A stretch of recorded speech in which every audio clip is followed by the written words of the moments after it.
Okay, so sound design.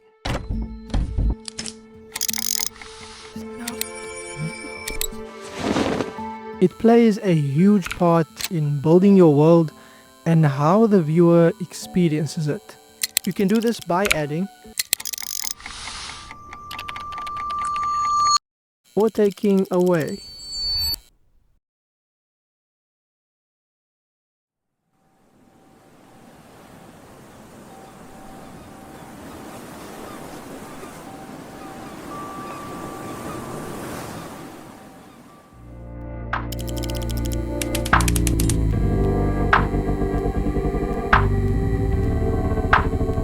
Okay, so there are two sections of sound design. There is diegetic, which is every sound that appears visually in the scene. So for example, if you see someone walking, you would add footsteps.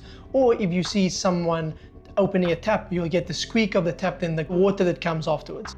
Anything that takes place in the frame that needs sound effects, you can clearly see where that sound is coming from. Now, opposite that, we get non-diegetic sound design. So that is any sound that does not appear visually in the frame. For example, music or rises or whoosh sound effects. Those kind of things don't really appear visibly in your frame. So that would be non-diegetic.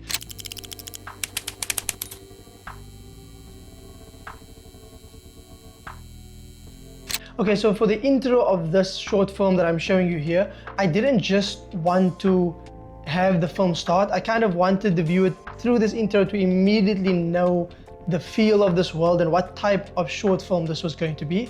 And sound design was a huge part of this. So when you're making a project, before you start sound design, you need to think like, what do I want this world to feel like? And for me, for this project, I wanted everything to feel visceral and in your face. So I enhanced the sound design, and not only did I enhance the sound design, I wanted to take my diegetic sound design a step further and think of every little element that I could add in, and then on top of that, see what wasn't really visually there, but also would make sense to be there. So for example, in this first shot, I'm gonna play it through, and you can see it's not really anything out of the ordinary. You get the usual ambience, you get sound effects that reflect the visuals of the shot. So let me just play through that here for you.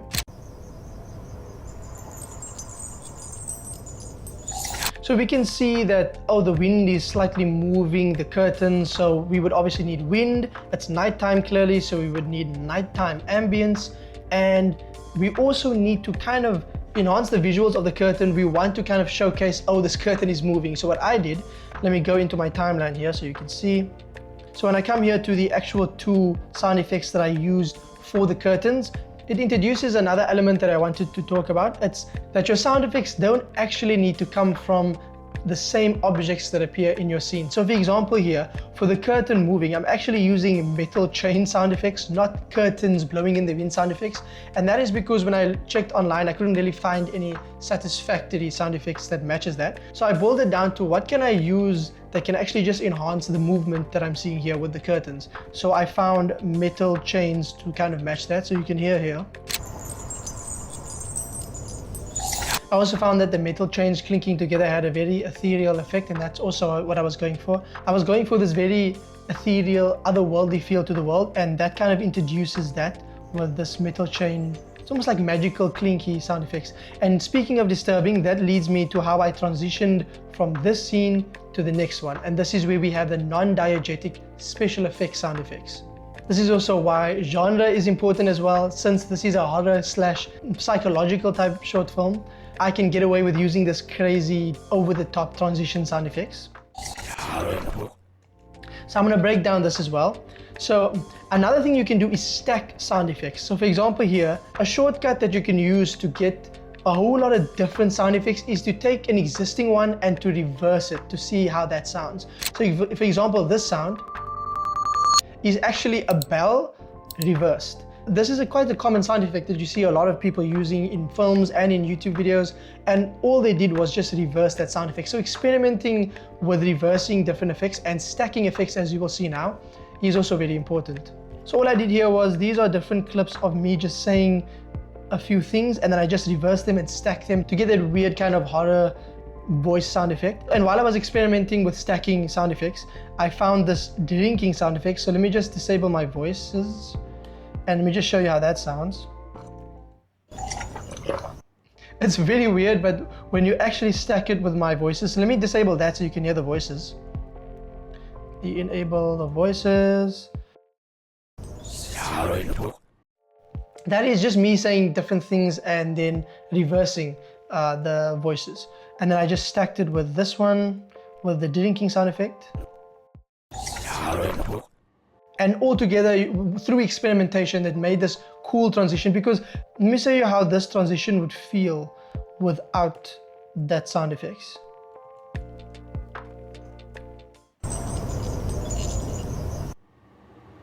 There's no impact. So for me, I felt like I needed some impact to transition from the kitchen to my bedroom, and because I wanted the viewer to feel something is totally wrong, something is unnerving. So I used a transition sound stack and immediately smash cut to another shot. I'm gonna scroll down now to the non-diegetics, and you can see here it says church bell. It makes no sense because obviously there's no church bells in my room, but I kind of wanted to give a feeling of something's happening. There's your time is up almost, because church bells are used a lot in like execution scenes in films, or just like a feeling of foreboding that I wanted to give. So as you can see here, let me just play.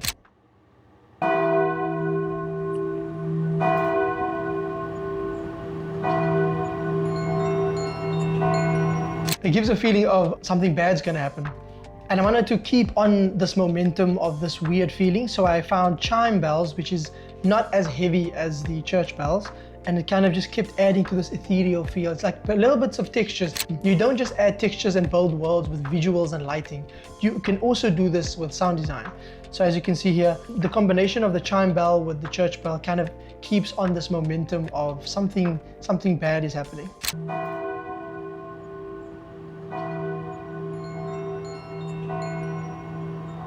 And as you can see here in the ambience section, I have a bathroom fan, and that just adds to like a feeling of like a room ambience.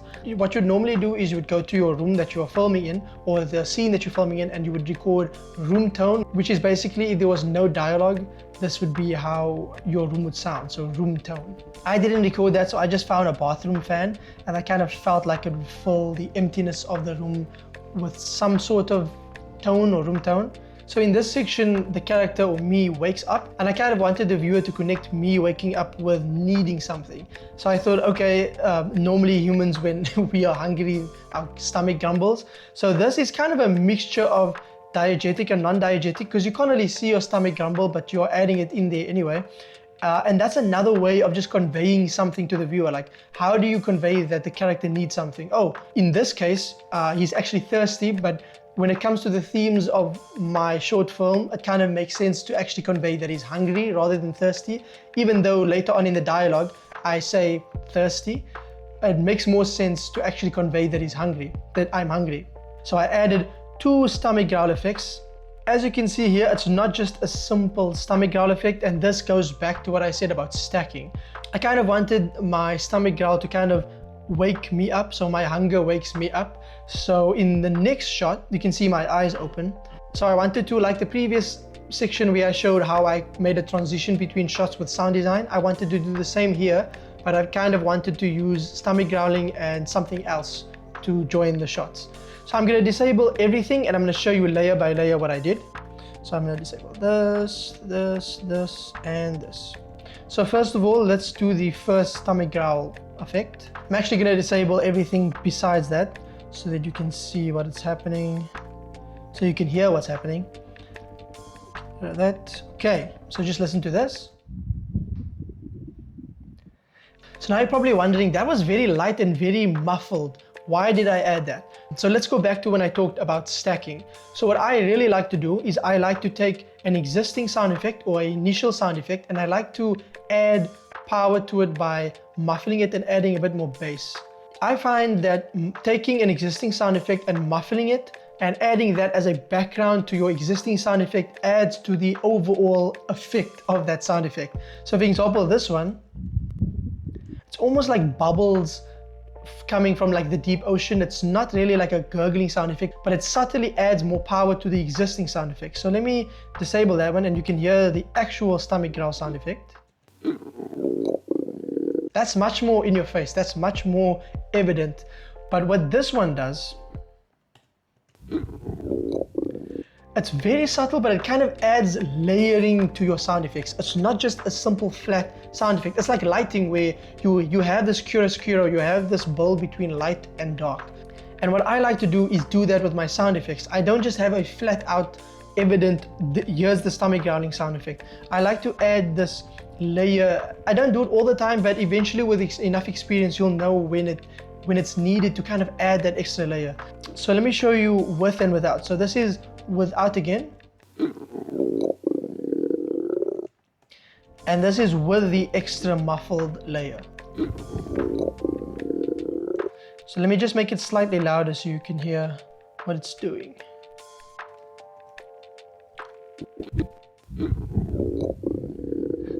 It's adding, like, what if there's like whatever's happening in your stomach, there's another layer happening a bit further down. It's a really weird way to explain it, but I kind of wanted that feeling of this is something that's actually happening in my stomach.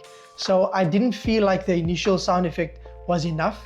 I just wanted to add that extra layer. If you want to muffle your sound effects like I do, you can go to the audio section in the inspector menu. You can scroll down to equalizer, you can enable that.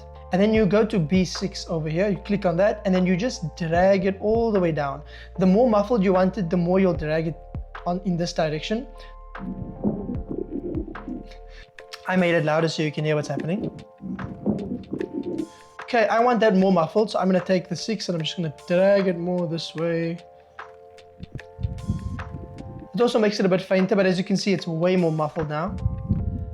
Think of it as like focusing your lens or defocusing your lens. You're kind of blurring the sound. And I find that when you layer your sound effects, it's almost always good to add like this layer of muffled sound to kind of add to the depth of your sound effects. Okay, moving on, I added, like before, I added another drinking sound effect just to add to the power of the transition. So let me enable that. Let me show you again how this sounds. This is a slightly different drinking sound effect. I just wanted to add like a stickiness to when my eyes open. This goes back again to not having to use sounds that actually come from the objects that you are making sounds for. So I found that this drinking sound effect added to that sticky feeling that I wanted. It's kind of gross, but I wanted that weird feeling in this film. So let me disable these two, and you can just hear what I did for the drinking sound effect. And then I added a razor, which basically is a slow build-up of sound until it flatlines and then your next shot happens. Let me just disable these three, then you can hear what the razor sounds like. And as you can see, it crescendos when I open my eyes and just stops dead. Stopping sound can be as powerful, if not more powerful, than adding sound. So the fact that I just cut all the sound off when I open my eyes adds to that effect, that powerful effect of, oh, this is a new scene now, something else is happening, something's changing. So let me once again enable everything, and you can finally see what that has done.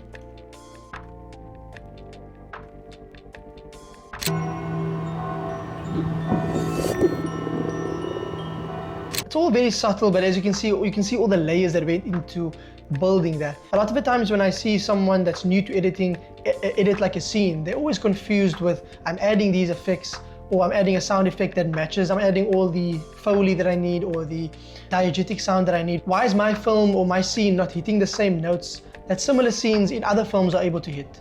It's all about experimenting and adding to your sound effects, and also not just adding what's there, adding what's not there, seeing beyond what's on the screen and thinking, what do I want the viewer to feel, and what sound design can I implement, or what sound design can I add that builds what is in my head and builds what feeling I want to convey to the viewer. Water.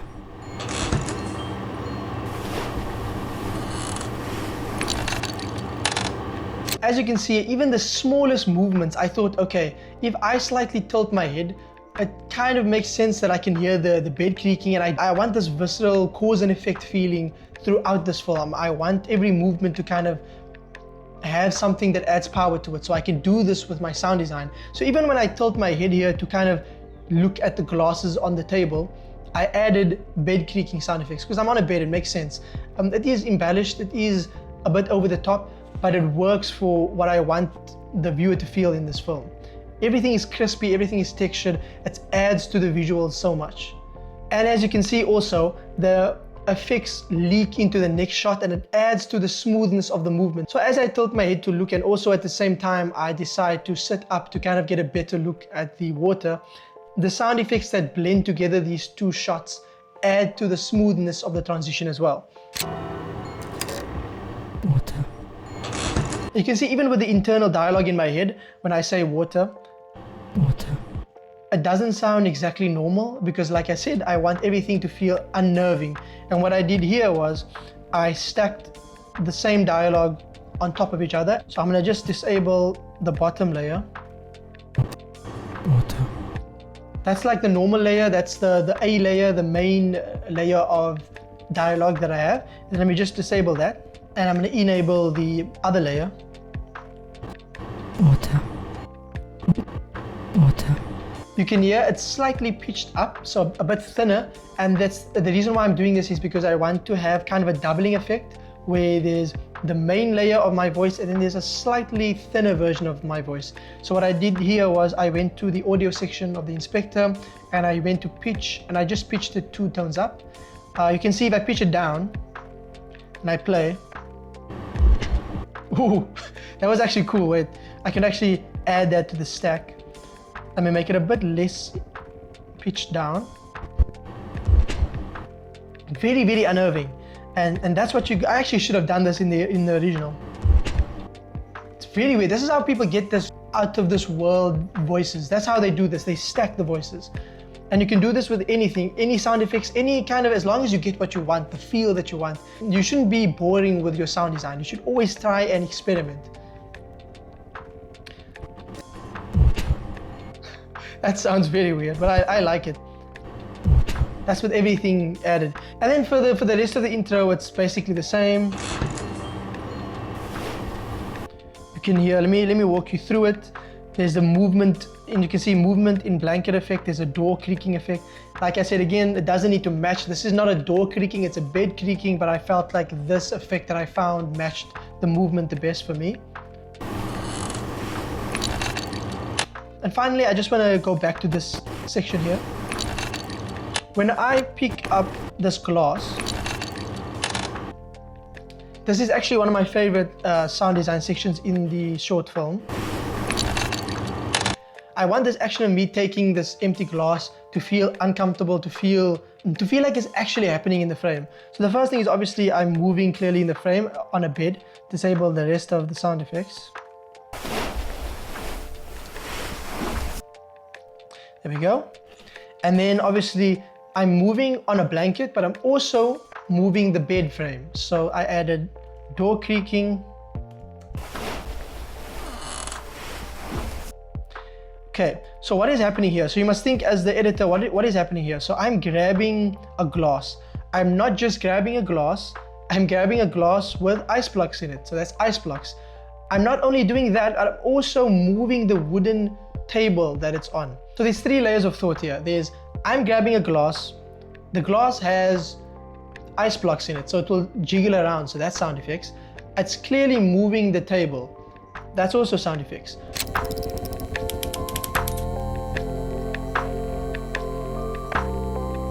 An accent sound effect for me is anything, it doesn't really make sense in the frame, but it adds power to your actual sound effect. So let me just play you the accent sound effect here.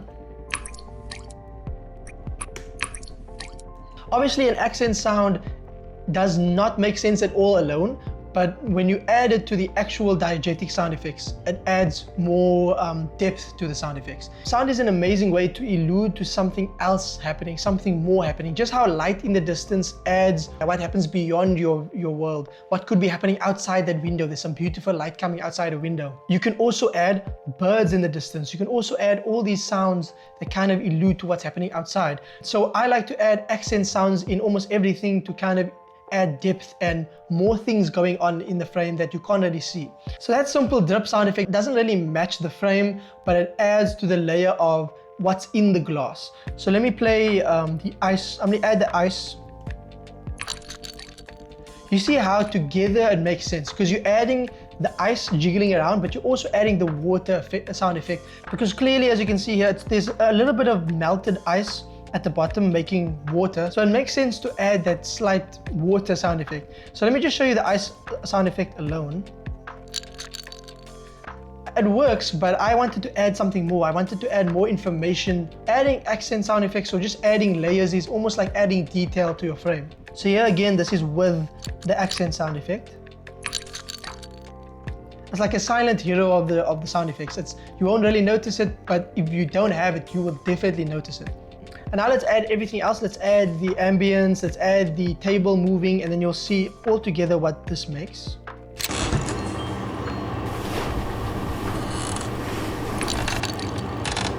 And that's about it for this overview of my sound design process. I hope you guys learned something from this video or at least got some sort of benefit. And yeah, bye-bye.